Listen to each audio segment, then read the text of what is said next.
Welcome back to Sailing Seadrew McClyde. In the last episode, after a serious 3-day thrashing out in the wide-open Pacific Ocean, we arrived at Drake's Bay near San Francisco.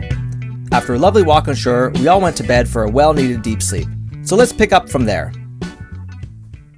Oh wow, that was an amazing sleep. The swell came up a little bit overnight, but it's still comfortable in here. But anyways, there's a couple flies that were kind of coming into the V-berth, and then I just opened up the hatch to find this. Flies that like salt, maybe? Kevin's chilling, he's like, whatever. Just flies, drinking his coffee. They're not biting. No. Look at this. Anyways, that's weird. Yeah, I'm gonna stay down here, start making some breakfast and coffee, and feeling real good. Looks like perfect conditions to sail off the anchor, so that's what we're gonna do. We're only in 16 feet of water. Yeah, so we're just gonna haul the anchor up and get going here pretty quick and start heading for the Golden Gates.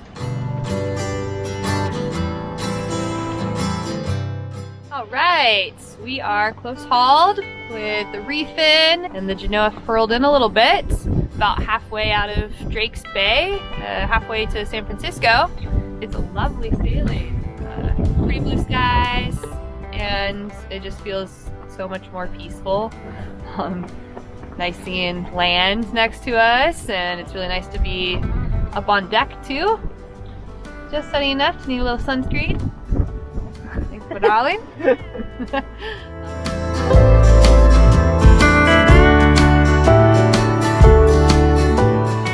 We're motor sailing along here. The wind has been light for a while now, but we're just, I don't know, 10 miles out or something from Golden Gates. And we're gonna go stay at the Sausalito Yacht Club for the night. They have a restaurant and mooring balls to tie to, so we're gonna use that tonight. And excited to sail under the Golden Gate Bridge. Woo!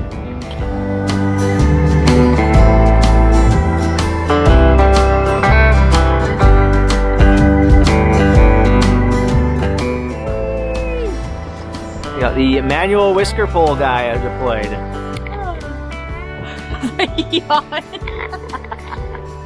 We're all backlit here, but sailing up to the Golden Gate Bridge right now. Kevin's on the bow, taking it all in. Getting a nice little wing-on-wing action into here, and there's no ships around, so don't be so concerned. Though they move damn fast, we gotta watch out for them. It's incredible seeing a couple of freighters flying through here as we approached. Yeah, it's really sweet to be here. Yeah. And Kat's been up on deck all day. Yeah, I was Even at the helm most of the day. Yeah.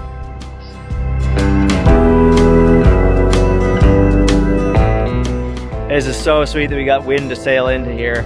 We were motoring for a while there, but the wind is piping up, flowing into the bay off the Pacific. Bye-bye Pacific Ocean for now.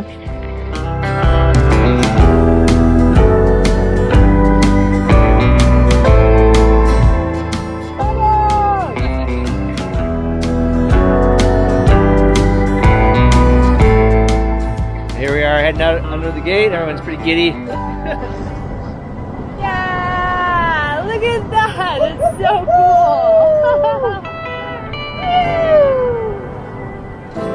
There it goes. There it goes.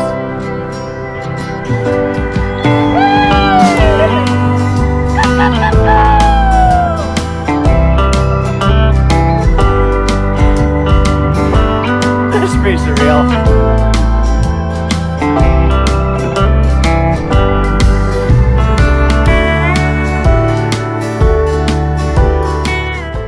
Coming up to Sausalito, where we're gonna tie up to a mooring ball at the yacht club, and then go have showers and go get dinner. I'm pretty excited about that stuff. And get what the crew is too. Hey? Yeah, I was just thinking about how we were like trying so hard to get out the door and like go, go. And then we were out there and all of a sudden we're here and it's like, yeah, we're in the middle of California. It's great. I'm very excited.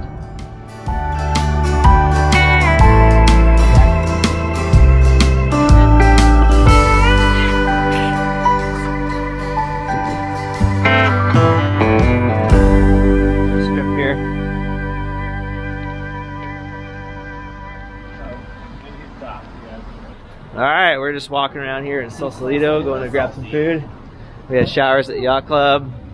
And yeah, it's a super touristy place. It feels like California Banff. There's the same kind of shops, fudge shops and all kinds of stuff like that. Yeah, look at all this good stuff. Yeah, real touristy here. I bet it's kind of sort of like a San Francisco tourist place, like place for the San Francisco folks to come check out. But nice spot. This is fun. All right, we had a chill morning here in Sausalito, California, and just filled the water tanks via jug because a couple powerboats pulled up to the yacht club dock, and so we couldn't pull the sailboat up to just do it right there. So we were running back and forth the dinghy with jugs and buckets and washed the boat down doing that way. So it wasn't so difficult. And now we're gonna sail across to Aquatic Park in San Francisco proper. It's a little national park site where there's an anchorage where only sailboats are allowed, which is groovy. And so we're gonna go hang out there we get booked for 3 days. We stay for 5 max, $10 a night, right in the downtown core of San Francisco. So that'll be pretty fun. There are lots of sailboats out in the bay right now, ripping around. It's Saturday. It feels very California here. Palm trees, it's warm, it's hazy from forest fire smoke, all the kind of things. Lots of people biking around, and I haven't seen anybody in rollerblades yet, though. That's the thing missing right now. Maybe that was 90s California. It's Kevin's last day, full day on the boat. He'll be flying home tomorrow after this fun adventure.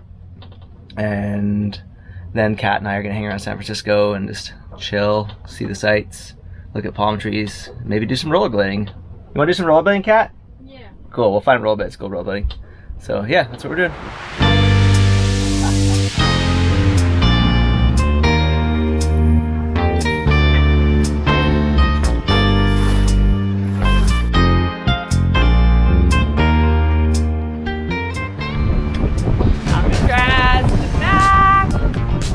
What's your buddy's name? They're racing? Colin. Hey Colin, we were just about to head right through your racetrack there, but we got told otherwise, so we're throwing an attack here and taking a little extra run to Aquatic Park. Last sail with Kevin.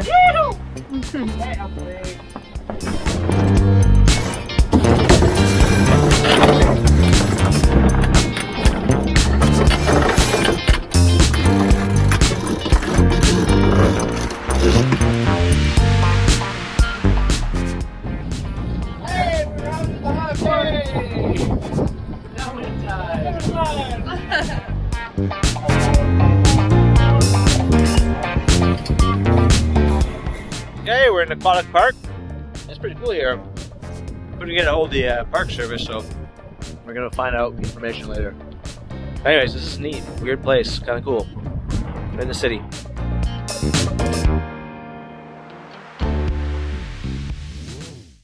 Hello from the editing corner aboard Cedar McLeod.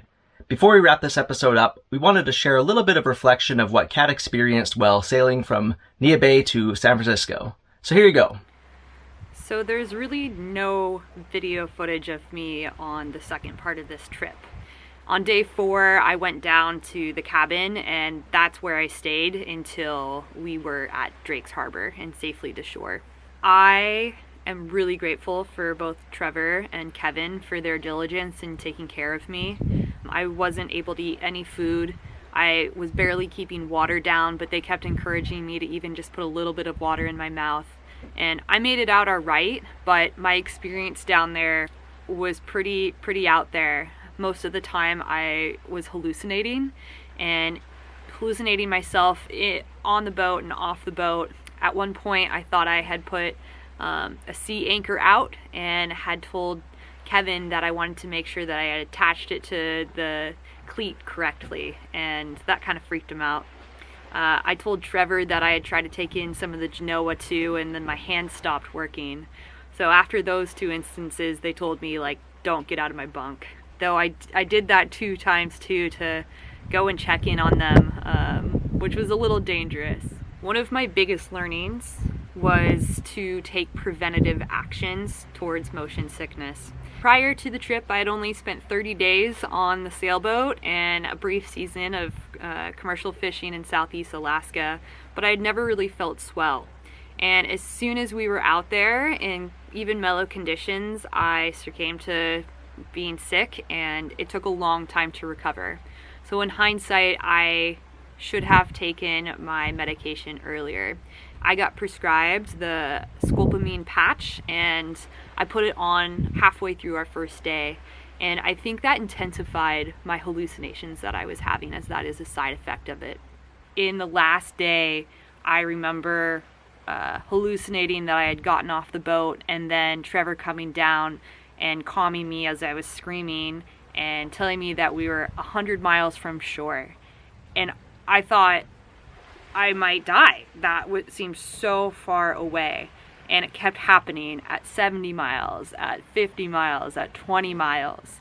And it really wasn't until we had pulled into the Drake's Harbor out of the swell that I finally felt relief and that I was going to be okay. One really interesting thing is that as soon as we were out of the swell, I was completely fine, besides needing to gain back energy from having not eaten or barely drinking for over a week. I don't know, I think that's it.